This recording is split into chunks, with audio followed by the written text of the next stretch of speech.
Hey, what's going on, folks? Another episode of Ryan Reviews Everything, and we're talking about the premiere that came on last night called The Idol. The Idol is starring The Weeknd, who plays a character by the name of Tedros, and it stars Johnny Depp's daughter, Lily Rose Depp. And Lily Rose Depp plays a successful pop star by the name of Jocelyn. Jocelyn is a Jocelyn is a successful pop star who is recovering from a nervous breakdown, and as she tries to get back into the swing of things, she meets what seems to be like another obstacle that's going to be in her way. She meets Tedros, and they become, I don't know, I wouldn't say love interest, perhaps lust interest. You see what I did there. But anyway, so she meets this guy named Tedros, and things kind of go left if you see the previews for the rest of the season. And so let's just talk about or dissect the first episode just a little bit. The first half felt stressful, and I think the creators of this show did a great job of portraying what possibly a day in the life of a pop star goes through. Because first half of this was stressful, which is just a whole bunch of moving parts. And so just to dissect it, we got Jocelyn doing a photo shoot. Which is cool. I mean, every woman wants to look sexy on a photo shoot. All the guys, if they're in a photo shoot, want to look fly, this and the third. So all that's cool. Everything seems to be going, flowing smoothly and so forth. I forget the guy's title. Things were going smoothly until she decided on her own to expose her breasts. And for lack of a title, I'm gonna just call him the nudity police. This nudity police guy comes out and lets the photographer know, like, hey, man, we can't use any of those breast shots. We got to make sure consent forms are signed, this and the third. Even if she gives the verbal consent, we got to do some paperwork, which is going to take 48 hours for her to do a nude photo shoot. And it's just all type of chaos is going on. Her team is trying to argue with this nudity police guy, and they end up putting him in a bathroom just to lock him in there so they get the rest of the shoot done. And while that is going on, another part of her PR team discovers that there's some type of leaked photo sex scandal going on with Jocelyn. Too graphic to even describe on YouTube. So we got that going on.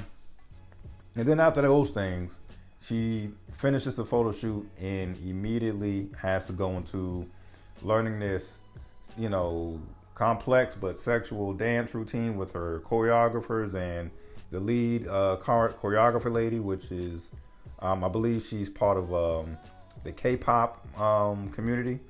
Her name escapes me right now, so I don't want to disrespect, but I believe she's from some type of K-pop fame. And so you got that going on. And one of the things I noticed, like, there's a trend that Jocelyn smokes, which seems to be like every 5 damn minutes. And you can understand why when you see what the day in the life looks like for Jocelyn.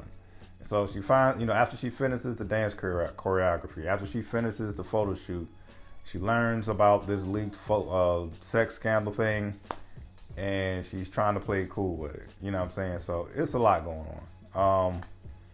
And so that's just the first half of it. And the reason why I feel like, well, granted, let me back up a little bit.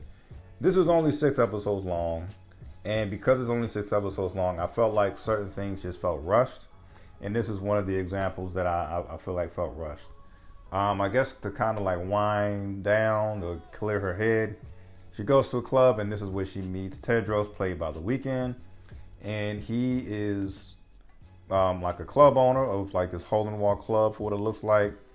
And yeah, like, one thing leads to another. He's hyping up, doing his DJ MC thing, sees Jocelyn, and is like, oh my goodness, is that Jocelyn? Let me go say hi, let's dance. And before you know it, they making out, this and the third.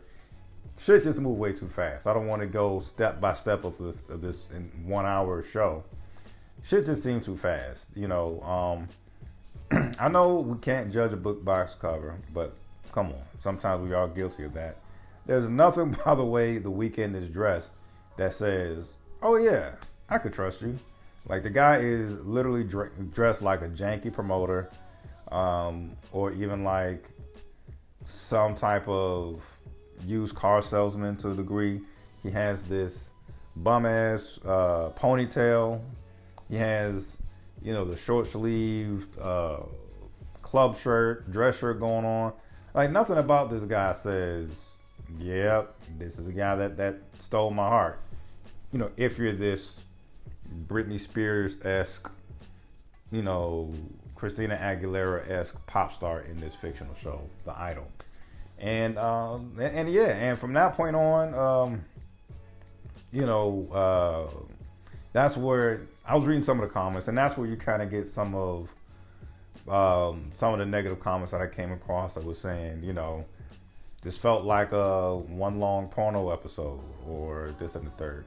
You do have a lot of sex in this episode, so I'm sure there's more to come. A lot of drug use as well. There's even at one point, I guess, Tedros, played by The Weeknd, gets the invite to go to Shorty's crib, Jocelyn, and he excuses himself to the bathroom, and he's playing with that nose candy before he goes and tries to spit game. It definitely feels like there's something more to this season instead of just sex, drugs, and a pop idol lifestyle. I feel like this comes across. I think the bigger story here is that Tedros is some type of scammer, some type of person who takes advantage of those who can do certain things for him. Like, I don't know, who knows? Maybe later on in this short season, he might try to woo his way to having Jocelyn perform at his hole in the wall club, or there's even parts in the previews of what's to come, where he's trying to replace her team, maybe put his team with around Jocelyn. So it seems like he's trying to do some like Trojan horse shit and just break down whatever success she has going on, especially being that she's recovering from a nervous breakdown. There are some other things to keep in mind. It appears that Jocelyn does have some type of I guess fetish will be the right word. She apparently enjoys being choked. There's several examples of how she enjoys being choked in order to get her to climax. And so we see that a few times, whether it's by herself or with Tedros. So yeah, as I mentioned, I don't want to say it's like, I'm not going to say it's horrible, despite some of the negative reviews I came across. But at the same time, I don't want to say, oh my goodness, this is must-see TV. I'm just like, let me wait and see if more develops from this particular story. And I'm going to just leave it at that. If you haven't checked it out, go ahead and check it out. Let me know your thoughts on it. And same for those, if you already checked it out, let me know if you agree or disagree with my point of view on things. Once again, I don't think it's the worst, most disgusting porno thing on TV. I just feel like it's a wait and see moment. And I'm going to leave it at that. Love it or hate it, folks. That's my review. Peace.